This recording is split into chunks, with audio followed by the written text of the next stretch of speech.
सूरत फातिहा के बाद सूरह बकरा है। सूरत बकरा का नाम बकरा रखा गया। बकरा का मतलब है गाय।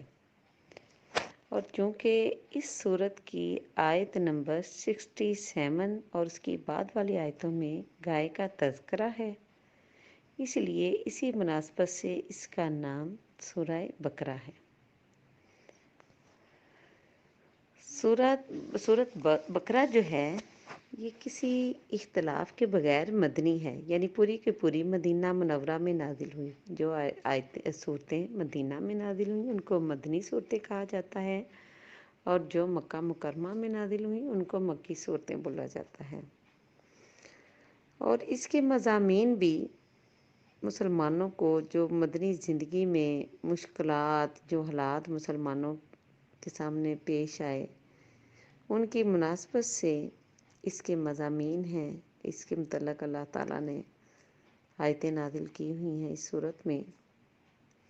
इस सूरत की हदीस में बड़ी फ़जीलत आई है।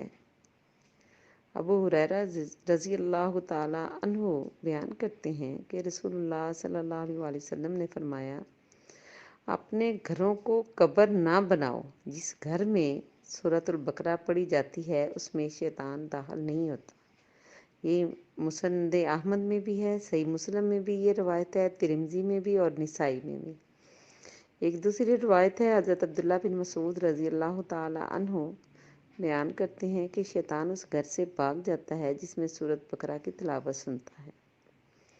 तीसरी रवायत अबू उमामा रज़ी अल्लाह ताला अन्हु कहते हैं, मैंने रसूलुल्लाह सल्लल्लाहु अलैहि वसल्लम को कहते सुना, कुरान पढ़ा करो, इसलिए कि क़यामत के दिन अपने पढ़ने वालों के लिए सिफारिशी बनकर आएगा। दोनों रोशनी फैलाने वाली सूरतें सूरत बकरा और सूरह आले इमरान पढ़ा करो। दोनों क़यामत के दिन इस तरह आएंगी जैसे दो बादल हों या चिड़ियों के दो झुंड हों, साफ बांधे हुए अपने पढ़ने वालों की तरफ से दिफा कर रही होंगी। सूरतुल बकरा पढ़ो, इसलिए कि इसका हासिल करना बरकत और इसका छोड़ देना बाइसे हसरत है, और जादूगर लोग इसके पढ़ने वाले पर असरअंदाज नहीं हो सकते। आगे है अलिफ लाम मीम। कुरान करीम की 29 सूरतों की 29 सूरतों की इब्तिदा हरूफ मुक़त्ताअत से हुई है। और अलिफ लाम मीम ये हरूफ मुक़त्ताअत यानी कटे हुए हरूफ, अलग-अलग हरूफ, इसके माना मफ़हूम के बारे में मुफस्सिरीन के दरमियान बहुत इख्तलाफ रहा है। जो पहला मशहूर मज़हब है वो यही है कि ये अल्लाह ताला का एक राज है। इसका माना मफ़हूम अल्लाह ने किसी को नहीं बताया,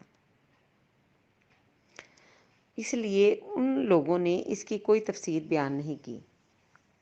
दूसरा मज़हब उन लोगों का है जिन्होंने इसकी तफसीर बयान करने की कोशिश की है। इनमें से अक्सर लोगों की राय ये है कि ये हरूफ सूरतों के नाम हैं। बाद दूसरे लोग कहते हैं कि इन हरूफ के ज़रिया बहुत सी कुरानी सूरतों की इब्तिदा अहले अरब को चैलेंज किया गया है कि उनके दिलो दिमाग में ये बात बिठाने के लिए कि कुरान इन्हीं हरूफ से मुरक्कब है जिनसे तुम्हारे दिन भर रात तकरीर और तहरीर के कलमात बनते हैं, लेकिन तुम इस जैसी एक आयत भी लाने से आजिज़ हो। तो क्या मतलब निकला कि ये किसी इंसान का कलाम नहीं, ये अल्लाह का कलाम है। क्योंकि अल्लाह ताला ने बार बार तुम्हें चैलेंज किया है कि फ़ातू बिसूरत मिस्लिही, इसकी मिसल एक ही सूरत ले आओ, लेकिन तुम एक सूरत क्या एक हरफ भी जैसा नहीं बना सके। लो जी, ये थी सूरत बकरा की फजीलत।